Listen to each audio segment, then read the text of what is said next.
Welcome back to the third episode of the Adapt or Die podcast. It's your host, Armel. And if you haven't already, make sure you subscribe to our YouTube channel, Adapt or Die Society, and follow us on Instagram, Adapt or Die, and we'll have links in our bio for the rest of our social medias. But today, we have a special guest. We have Danielle. She's a friend of mine from high school. Introduce yourself, Danielle. Hi, I'm Danielle. And we met like 4 years ago, right?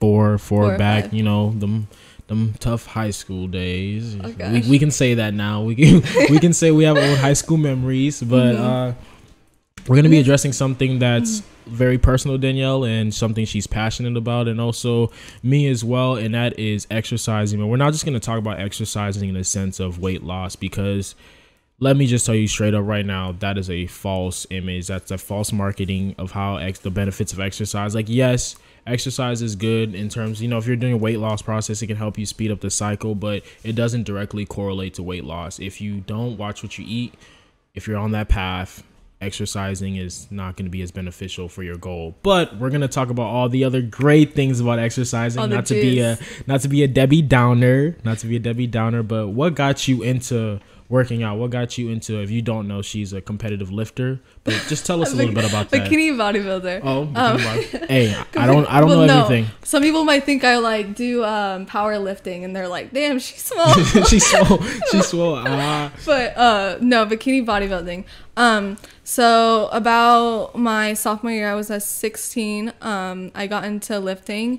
I was going through some issues internally, so I was depressed and cut off all my friendships and relationships. And then that correlated to an eating disorder. So all I had was the gym and then my disorder and depression at home and my parents. But the friendships were gone. So it's just me choosing to do that. But it kind of felt like I was on a path to find who I was when I was training. You say when you say cut off your friends, it wasn't just like, oh, me against the world. It was like you were cutting off negative people.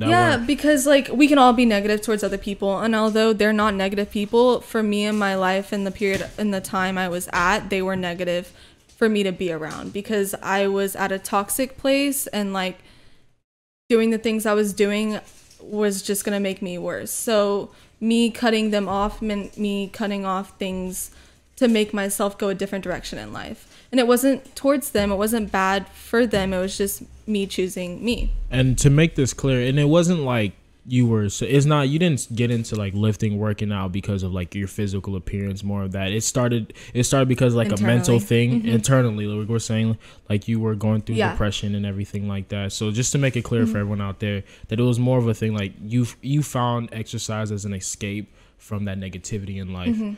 I found it as a place to get fulfillment and feel accomplishment at.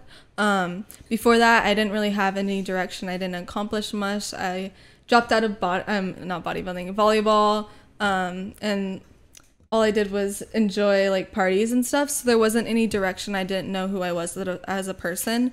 And in the gym, I knew that I was there to get better. So when I left, I accomplished something, and that turned into me finding out about competitors. And so then I stepped on stage last year in 2019, won, and so that kind of built up my confidence because I accomplished something big that I didn't think I could do. And so now, like at that point, I was like, wow, maybe I can do something a little bit more, push myself more, and challenge myself. So that was like how my mindset grew over time. It was that growth of not just, you weren't just working out for an image, you were working out for yourself and for that growth, for internal growth. And you addressed a little bit about like the idea people have with like just the appearance, like how do you talk to some girls and they'll just be like, oh, why are you working out? Well, most people think that confidence correlates to how you appear in your towards yourself and others, and what others think of you, and all body image. But you can look the best and still have self-image issues, and still have bad days, and feel so unfulfilled in life, even if you're considered the hottest person on earth. And that's like, even like, because some people can be considered like, very gorgeous, very attractive, and some people see that from the outside, but you don't know in the background, like, and we talk a lot about social media and how like makes people compare. Even if you're it's beautiful, a highlight. It's like a highlight. All you see is people's highlights, and even if you're the most beautiful one, there is always gonna be someone that's that may be someone that may be more attractive, and that's all something that's subjective. But you're always gonna find someone that you might think is more attractive. I feel like posting on social media and getting that reward of people liking your pictures and following and commenting, oh, you look good, or oh, good for you, like you're doing something. That's like the dopamine spike that we get, so that's why we're addicted to it. And that right there is where we find our temporary fulfillment until the low comes because someone else posted something and their body looks good. Yeah. Now we're self-shaming ourselves, and it's like, shit, I need to go back and take another picture, do my booty workout so I can feel good about myself, which is not, that's just a cycle that will never end until you realize that self-image is not where you find your confidence. It's not purely appearance. Yeah. And it's because it's like everyone thinks you correlate working out with that self-image. Yeah. When working out can be 100% about like the goals you want to achieve. Like for me, like competing, I like train hard. I do everything in my life is for my goal. It's not like, yes, seeing the muscles in the mirror, like, wow, like I feel good about myself. Like it's rewarding, but it's like, even without that, I'm still going to go to the gym and do what I want to do and need to do because at the end of the day, my goal is in front of me and my goal is what I want to achieve. Exactly. And just to make it clear again, we're saying confidence isn't just simply the outside appearance. Yeah. It's from the inside, and loving yourself. You truly can't be confident about yourself externally until you're confident internally. And you've struggled with that through your process. Yeah, it was, I mean, when I started, I was very insecure, of course, because I didn't have any direction in life. And now that I have a direction and I know who I am as a person and what I want to do and achieve, and know that, like, I don't need to know how now, but I have a big enough reason why that I know I will achieve it. That right there makes me confident. So, like, I can see anyone doing their own thing. They can look better than me. They can be more successful, happier. I don't care. Like, that's their own life and their own building. And this is mine. So as long as I can build mine, because I'm never going to be able to be them, I can help impact them in better ways. They can impact me in better ways, but we should help each other grow. And it's all about, like, it's growth. Like, you found your growth through working out, and everyone can find their growth through different things. It doesn't just have to be exercise, but right now we're highlighting the benefits. But just to say, like, an example, you have Draylin, another one of my other hosts, and he's into gaming. I'm into, like, just trying to learn more about maybe, like, investing and all those type of things. Shout out to the World of Money podcast coming out soon. But people find their growth and their enjoyment and fulfillment through different things. And you highlighted to me that for you, like, your mindset, it changing from like when you were 16 just working out for like maybe just how everyone else was to working out competitively. What about that mindset flipped? So obviously for me, fitness is what built it up, and I think that's how most people come about. Like, when you walk in the gym, you work out, you feel better about yourself, so now you have more fulfillment in your day and your life. But through that process, because I am at an extreme point where, like, I have a goal, so I train for more than just working out.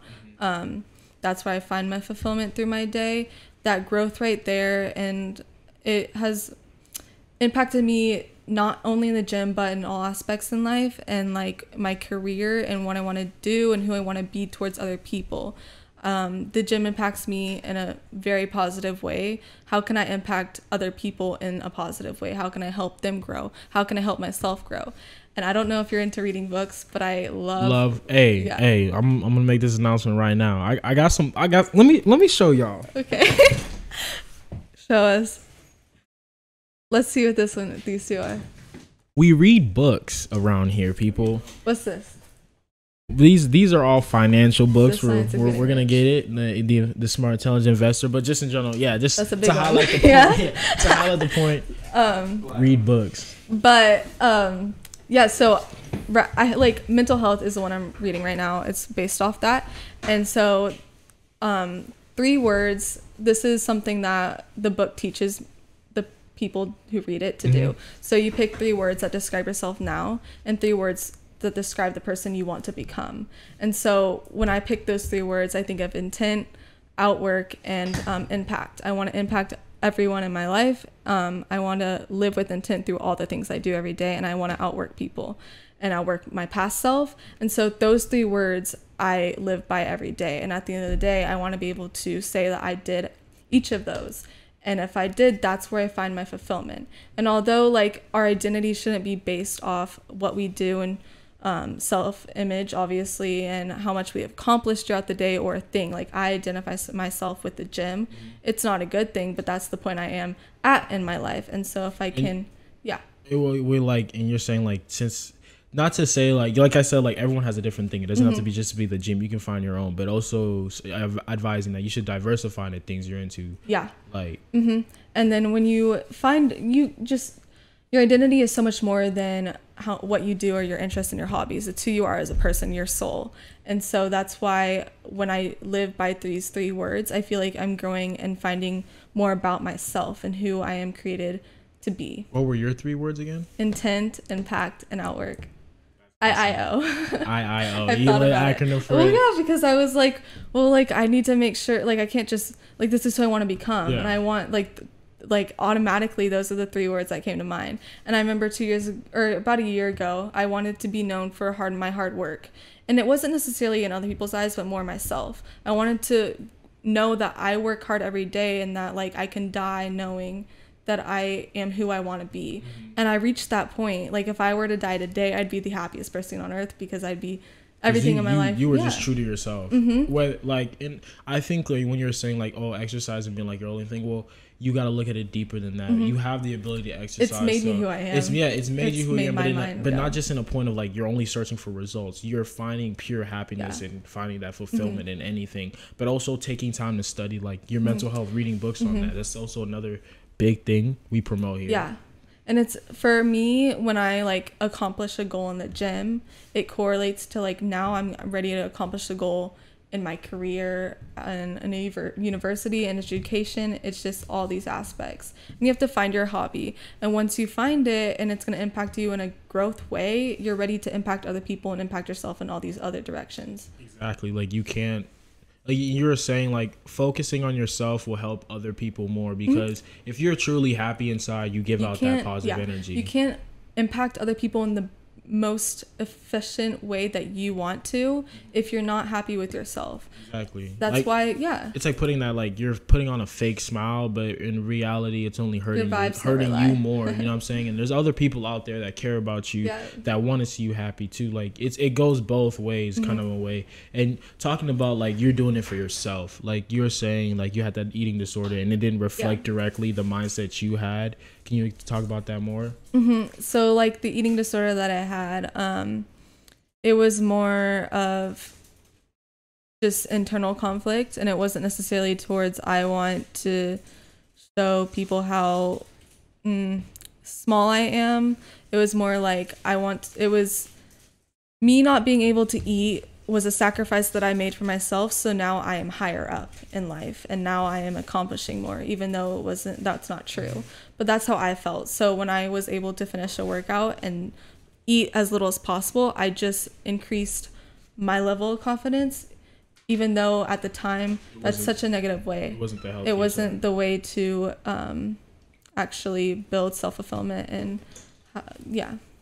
and there's a fly in here. Low fly, but you found that through lifting, and it was like for you that even though you didn't have the exact image you wanted in a way, and even though it wasn't the healthiest way, it still kept you motivated. I felt, because I would work out at 5 a.m. in the mornings, and then I go to school, and then I would come home. So like for me, I was hardworking. I was doing what I wanted to do. So that's where I felt confident at. And if I didn't do that, now I was lower than everyone.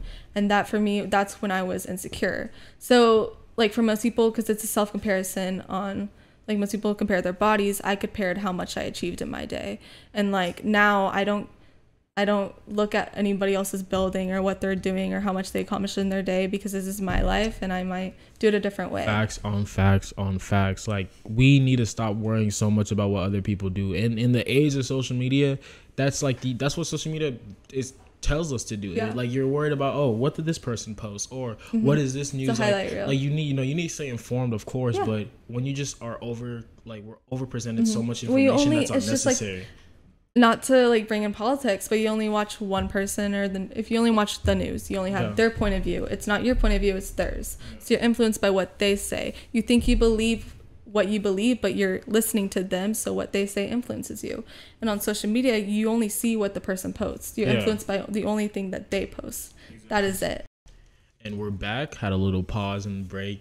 But so throughout your journey, you've really focused on the idea of like mentality. It wasn't a thing that was just an appearance. It was all in your mindset and how you perceived yourself. Well, at the end of the day, your appearance isn't going to get you anywhere. It's your mindset. You can't look at a goal and be like, well, my appearance is going to overcome it. No, like it's internal. So if you're limiting yourself in your mind, you're limiting yourself in your life. It's like the idea of your mind is so powerful. Like what your brain can do, what you believe in can be so strong to affect what your results are. And for you, it's like, I'm not just gonna think that, oh, like this is how I want to look. It was like, I'm determined to get this. Like you set your goals. I want to make myself overcome challenges to push me further in life and to grow. I don't care about the image. I want to make sure that I can grow as a person. And that is why I can like compete today. Would you benefit the fact of just like competing and getting to like working out and lifting, that it helped grow that mindset? It helped. Oh, 100%. It starts off as like, let me hit this weight, but then over time it became something that fed into all parts of your life. So like when you achieve a goal in the gym or in any hobby that you achieve a goal in, it's gonna affect your day and how you anticipate other things in life. So when I achieve a goal in the gym, like I'm going to achieve a goal in other aspects of my career and school or anything I do. I want to overcome any challenge because I know I can, because I did it in the gym. I did it in this way. It reflects everything, and it started feeding in like, okay, now like you said, you're a person that's big on making sure you're as productive as possible. I would agree the same way. So it fed into like, okay, I'm determined to not just be productive in the gym, but I'm gonna read a book or I'm gonna do this and I'm gonna do that. And like if you're productive towards the things that you want to grow at, it's even better, because you can be productive and that means you went out and enjoyed some time with friends and then you partied and you were busy all day. Being busy and being productive are two separate things.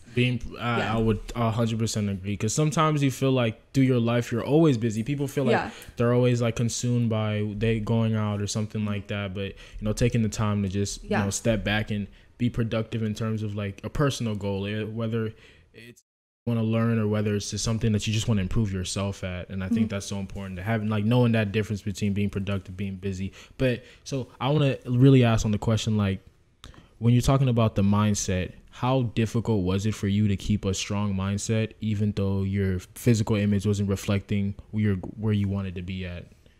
Well, it's the same. So basically every prep a competitor goes through, you start really, you're in a bulk, you have body fat and a lot of you have covered muscle tissue, so you're not lean, and then you go through this prep and you end up lean as crap to go on stage. That whole process right there is all internal, and how it deals with a lot of self-image, because you're changing, but you're choosing to change. You're choosing to change in the gym. You're choosing to change in your food as well, because you're decreasing what you're eating. So you're... And just to highlight to some people, like the mentality of, there's a rule about 80-20. It's 20% about what you know and 80% about what you can do. So you may know, like, I got to eat right to get here, I got to do this, but to actually push yourself mentally to be consistent. And I know, like, on a competitive diet, like, y'all are strict before the competition. So mentality played a big part of it. And so if you have a strong, like, you will not be able to do a prep successfully if you don't even have a strong mindset. That's why, like, I admire the people that are high up there in the Olympians. But that's with anything in life. If you want to overcome a challenge and you want to get to a success point, or you want to be the most successful person in this area, you're gonna have to overcome many challenges, and you're gonna have to hit many low points, and then you're gonna have to build yourself out. But you're gonna have to have a strong mentality throughout the whole process to know you're still going to achieve that goal, even if you're at the lowest point.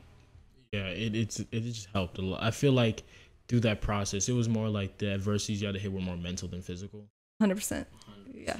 100%. But so now we're going to kind of shift the focus. We talked a lot more about how it affected your mind, and through her journey it was more of a mind, like she really achieved a mindset thing. It was for growth. It was for growth. It wasn't just as simple as we said it's not just for losing weight. It's not just because you want your butt to look bigger or you want to be able to post your abs quick on fix IG. doesn't work. On IG. But now let's really talk about exercising in the brain. And for a lot of people that don't know how it's been said, there's a quote that said that if there was a pill that did that, if there was a pill that gave the results that exercise like presented to us, it would be like one of the most expensive pills in the world, because there's three things that exercise can do for you. It can increase your motivation, your focus, and your memory. And when you're really talking about in terms of like the brain, people didn't really think, like back in the day, they used to think that exercise, they used to think that your brain stopped developing right around when right around like childhood development, towards the end, like 18, all of a sudden you were done.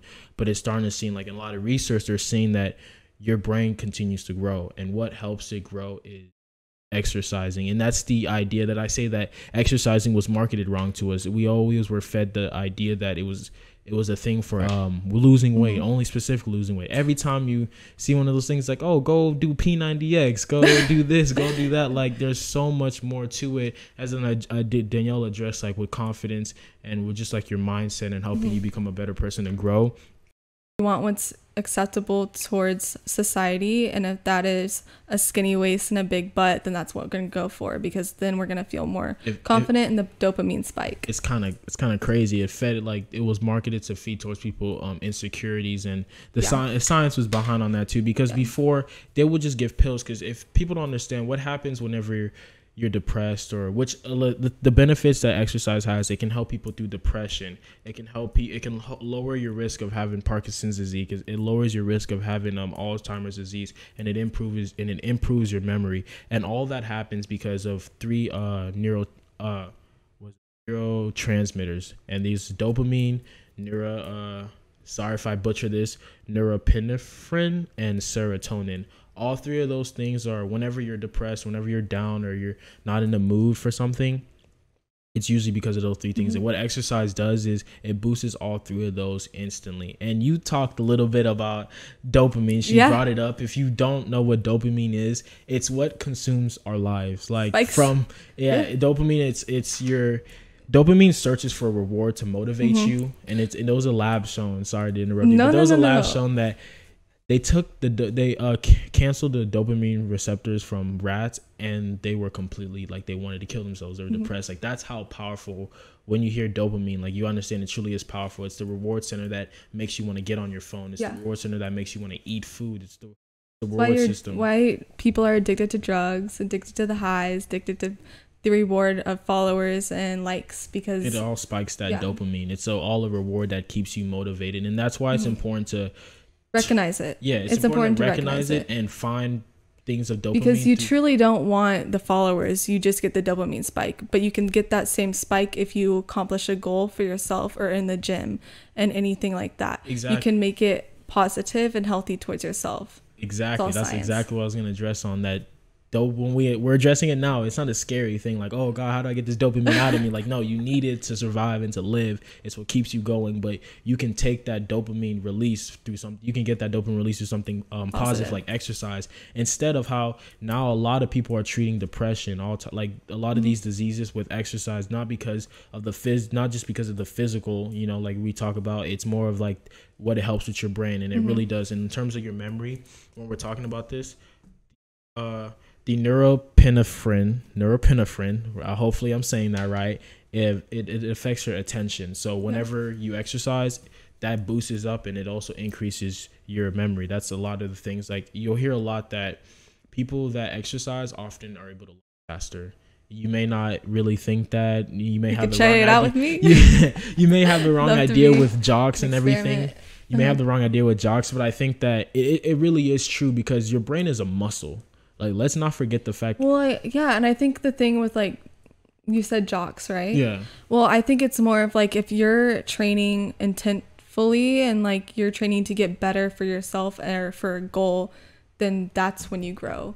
Yeah, exactly. Yeah, when you have intent in the gym or intent in your sport and what you're putting yourself through. Yeah, and I was gonna say, yeah, just the idea, the misconception to get broken. Like, how can people that exercise, be able to learn faster? And people may present the idea of jocks, but it's because not everyone wants to, like that's a whole different thing. Disconnecting, and like everyone's goals is different. Like you said, your goal is to being competitive. Some other people's goal is to learn, and we have another people go to do video games. So it's saying that, like, it is beneficial in terms of exercise, but direct it towards your what you want, internal health, your own goals, and it can help through that. So we have that, and we have dopamine, and whenever you increase the dopamine, you just feel better, you feel happier, it helps with your mood. And serotonin is what influences like your anger, your aggressiveness, and those moods. So that's also how it helps that part of your brain of getting out of depression. Yeah, you have a bad day, you go to the gym, and now you feel better. Like, it's like simple as that. Like you always feel it's like, it's not even that complex. Everyone understands. Like you go for a run, even though you can. Yeah, you can. Bro, I do not.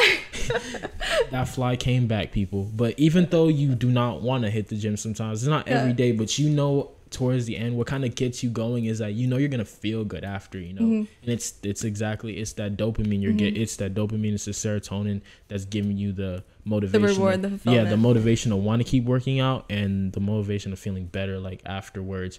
And if you don't know, you are for about 2 hours, you are like peak motivated, peak focus after you work out. So if you ever need to bust out a paper, you hit a little jog. Well, what was your experience in terms that you saw when you started working out, that like with like your happiness and everything? Yeah, I mean, I would say, which is the crazy part, so like when I was depressed and in my eating disorder, when I was working out at the gym, like that was probably at that time I was truly happy. I would still have a shit ton of internal conflict, and I didn't have any true friendships. I didn't have too much direction, but I had more direction in life than I did in the past. So even though I was depressed, had an eating disorder, I was still at my happiest point because I was growing, and I knew I had more direction in my life than I had in the past. And you didn't even realize like, working out does, like, maybe you didn't realize at the beginning when you're working out, but it, some people don't even have to like, don't even understand like. I got the dopamine spike. Yeah, you got the dopamine from spike something healthy. From something I fulfilled my It's redirecting that dopamine addiction to something healthy.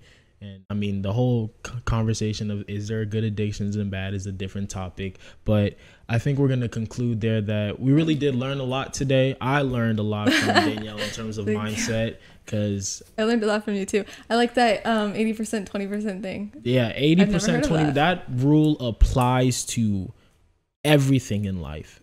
Everything in life. You're talking about money. You're talking about diet. You're talking about. You want to repeat it so they get it? Okay, let me repeat if you didn't get it. It's 20% about what you know and 80% about what you do. You may know that you have to save money. You may know that you have to treat people right. You may know that, you should go work out. You should go do this. We all know like what's good and bad for us. We're not dumb. We know like McDonald's isn't good for you. We know that sitting on your phone for hours isn't good for you. But do you have the will and the motivation to really go out and do it? That's when you actually start making the change. So it's another big thing. So we are here to give y'all the knowledge. We're here to fill that 20%, but it's up to everyone else to take that action. And I feel so even for me, I'm addicted to my phone at times, and I know it. And so for me, I write a list of things I have to do, and there's certain times throughout the day I can be on my phone, but before and after that, I have to get stuff done.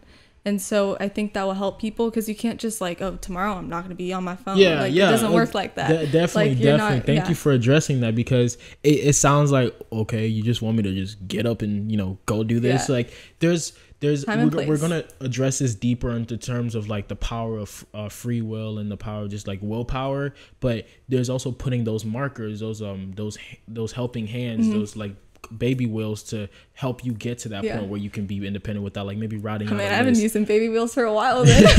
No, like it takes time. Like nobody's perfect. We're here to grow. That's the idea. We're built on the foundation of self-growth. But that is to wrap up episode 3 of the Adapt or Die podcast. Thank you so much for joining us today. And like I will say this again, if you haven't already, make sure you subscribe to our YouTube channel. Make sure you follow us on Instagram, and please go give Danielle a big follow. Thank her so much for it. I thank you for coming and joining. Thank you for having me. I learned a lot. Had an amazing time. We will see y'all back again next week, hopefully.